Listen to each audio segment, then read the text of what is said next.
इच्छामीन विहार कच्छप महापोत्रीन यदृच्छा हरेः रक्षा वामन रोष राम करुणा काकुत्स्थहेला हलिन क्रीडा वल्लभ कल्क वाहन दशा कल्किन्नितिः प्रत्यहम जल्पन्तः पुरुषा पुनन्ति भुवनम पुण्यौघ पण्यापणाः. This is a beautiful verse from a Sanskrit poet called Vedanta Deshika, who says the importance and a peculiar characteristic associated with each of the incarnations of the Lord. So he says, Icchamina Viharakachapa Mahapotrin. So each of these incarnations has been mentioned. Like the last episode, we were talking about the incarnation of Kurmam, tortoise.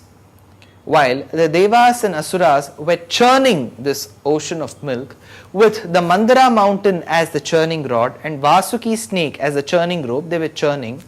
All that they could get was a list. I can tell you what all came. Initially, there was this poison that came out, which is called Halahala Visham, which was consumed by Lord Shiv, and he let it stay here. Hence, he is called as Nilakant. On the other hand, there came the Uchchaishravas, the celestial horse, Airavat, which was a celestial elephant. Then came the Karpaka Vriksh, which is the wish-shielding tree. Then came Kamadhenu, which is the wish-shielding cow. Then came Kaustubhamani, which is a very resplendent gem. Then came moon, which adorned the locks of Lord Shiva. Then came Mahalakshmi. Then came Amrut, which was kept in a pot, and that was brought by Dhanvantri. Now the Devas and Asuras, when they saw the Amrut that came, they stopped churning and they started running behind Dhanvantri. Dhanvantri did not know. He did not know what to do, and he did not even have the idea how to distribute the Amrit between the Devas and the Asuras. That time, the Lord, incarnated as Mohini, a beautiful damsel, he walked before the Devas and Asuras and said, I am going to distribute this Amrit for you, the ambrosia for you. So he kept Devas on one side, Asuras on one side, and every time he would give the share of ambrosia to the Danavas, because he knew those people, after becoming immortal, will not serve the mankind for good purposes. They had demoniac qualities, while the Devas would do good for the people. So every time he would serve the Danavas, it would turn into Varuni, which is an intoxicating drink. And every time he would serve the Devas, it would turn into ambrosia, which is the nectar. There was one person who disguised himself and came to the side of Devas, whom the sun and the moon god observed. Meanwhile, when the Lord was giving Amrit, he consumed it, and when he was finishing, just about to finish his consumption, Chandra and Surya, sun and the moon god, they pointed to Mohini saying that, hey Lord, though you have disguised yourself, there is one person who has cheated us and who has come from the Danava side to our side. And while he was just about to run, the Lord with his chakra, Pratibhatashreni bhishana varaguna stoma bhushana jani bhayasthana tarana jagadavasthana karana nikila dushkarma karshana nigama sadharma darshana jaya Shri Sudarshan jaya jaya Shri Sudarshan. That Sudarshan chakra went and cut this person's head. Since he had already consumed the nectar, he could not be killed, but his head was chopped. Meanwhile, a snake that was just going that way was seen. So he cut the snake's head into its head and the tail, and the head was attached to this headless body, and the tail of that snake was attached to the head, which was chopped off his body. So they are called as Rahu and Ketu in the 9 planets of Navagraha. While this was being done, this entire story of how Kurmavatar appeared and how the Lord created Rahu and Ketu out of that particular Dana was all mentioned as a story by Vishwamitra to Ram. Now that we have seen that every story has a meaning, why was this story told?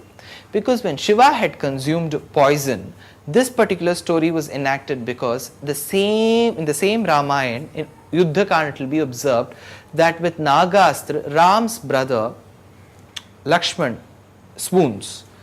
So to bring back Lakshman to life, it is not Rudra, it is not Shiv, but Rudra Avatar, the incarnation of Shiv, Shankara Suvana Kesari Nandan, who's Hanuman, who's going to fly to bring the Sanjeevani Parvat and bring back Lakshman to life. To enact the scene that it was Rudra, Shiv, who saved the world of the poison, and now which is Rudravatar, that is Hanuman who is going to save the brother, this story was told.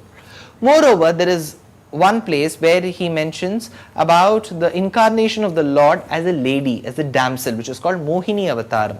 Why was this incarnation of the Lord as a lady mentioned here? Because the Lord is called Purushottamaha, he is the best amongst the men. So, to this best amongst the men, there is going to be one accusation which Sita is going to do in Ayodhya Kand.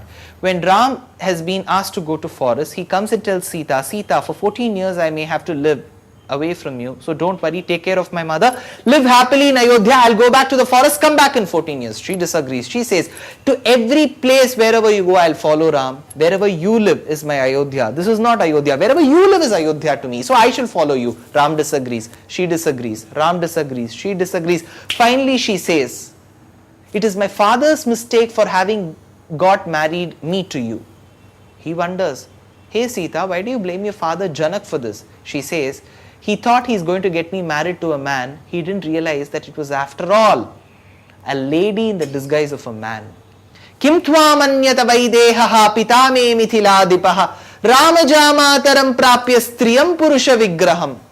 You are after all a lady who's dressed in the robes of a man. While Ram heard this, he felt really bad.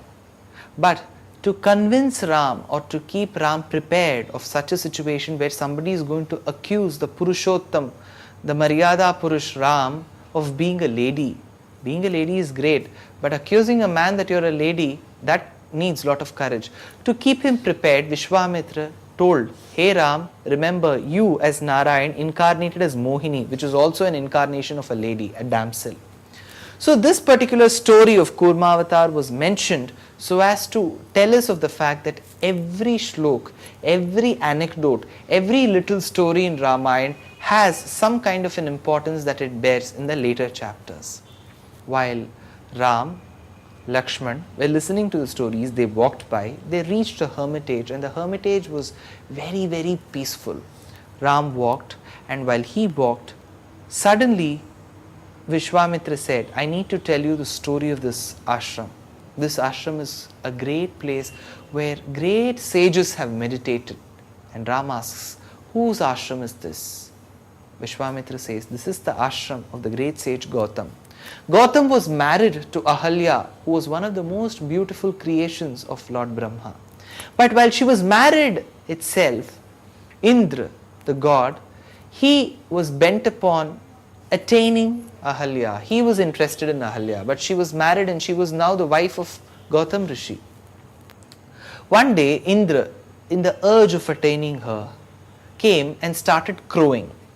And when Gautam Rishi heard, he thought it is early morning and he had to go and perform his daily Vaidika karma, and he started walking towards the river.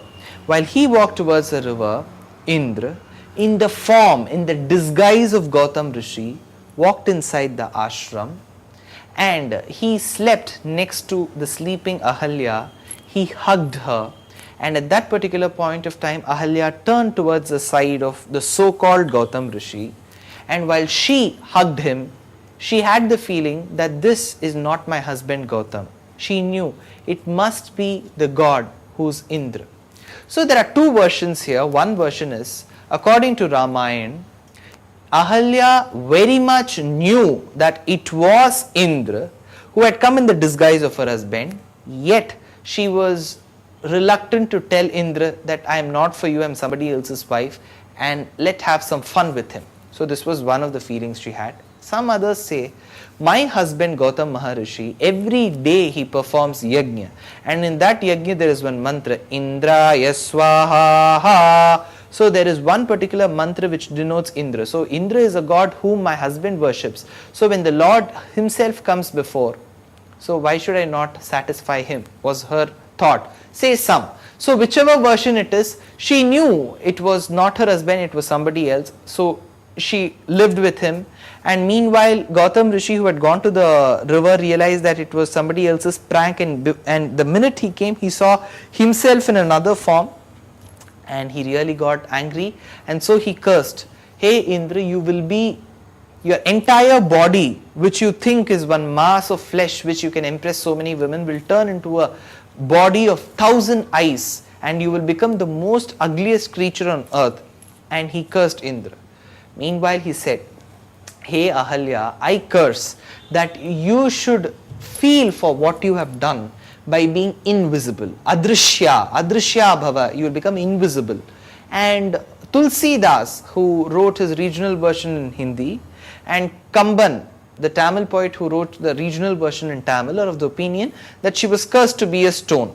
Whatever be it, invisible and stone. Though stone is visible, yet when you walk on the road, you don't pay attention to it, because that acts like invisible before you. You don't give importance to it. So invisible and stone may be synonymous in the real life scenario. So she was cursed and she lived in that ashram. So this entire story of how Ahalya was cursed by her husband Gautam Rishi was narrated by Vishwamitra. Ram was walking, and while Ram was just walking, in a minute, Vishwamitra turned and saw, and at that spot stood a resplendent lady with all halo around her. And he then thought, this must be Ahalya, and she must have got her the Shapa Vimochan from Ram himself. But how did Ram give Shapa Vimochan to Ahalya? Was it through his feet? Was it through the sandals that were associated with the feet? Or was it through the dust that arose out of his sandals, out of him walking? We do not know. It's his feet, his sandals, or the dust. But for all of this, we need to wait for the next episode. Thank you.